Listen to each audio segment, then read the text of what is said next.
The Premier has been forced to revamp his two-week-old front bench before they've even taken their seats in Parliament. David Gibson has quit as Police Minister after a series of driving infringements came to light. Here's State political reporter Chris O'Brien. The Premier accepted the Police Minister's resignation last night. I say with regret because I'd hoped that we wouldn't have anything like this happen, certainly at this stage of this administration. David Gibson was sworn in only a fortnight ago. His driving record has ended his brief ministerial career. Mr Gibson was caught speeding last year but didn't pay the fine. I make no excuses for this. I am human and the payment of this fine was simply overlooked. I afforded him natural justice. He was unable to give me a satisfactory explanation.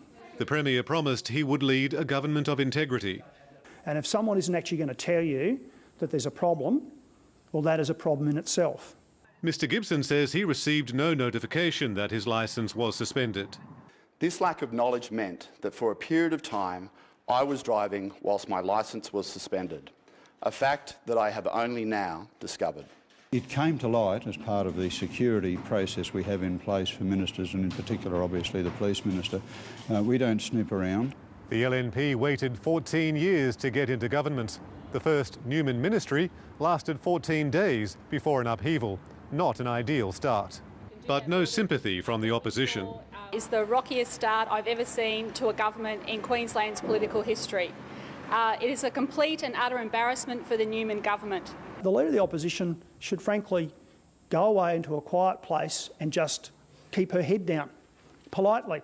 Bundaberg's Jack Dempsey has been promoted from Aboriginal and Torres Strait Islander affairs to the police portfolio.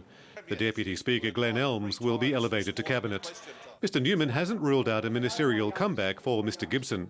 He's got to go away and sit in a sin bin and contemplate life for a bit and serve the people of Gympie. That's what I want him to do. And as to his future, well, you know, we'll see what happens in the future.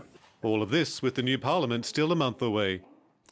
And Chris O'Brien joins us now from Parliament House. Chris, can you explain the sequence of events that led to David Gibson's resignation? David, in May last year, Mr Gibson got a speeding fine. The State Penalties Enforcement Registry sent several letters, but the fine wasn't paid. So in November, Mr Gibson's licence was suspended for 3 months. Then in February this year, he was allegedly caught speeding again, but this time, of course, unlicensed. Now, he says he didn't get the notification about the suspension of his licence. David, had also emerged today that the Police Commissioner, Bob Atkinson, briefed Mr Gibson 2 days after he was sworn in, that's on the Thursday before Easter, about the fine from May last year.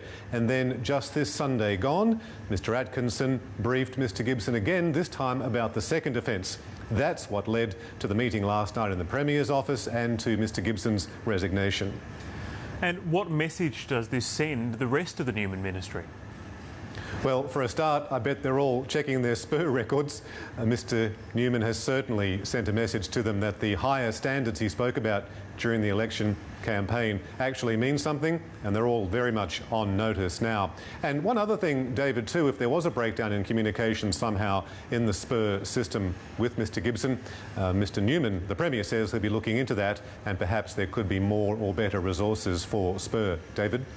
Thanks, Chris. Chris O'Brien there at Parliament House.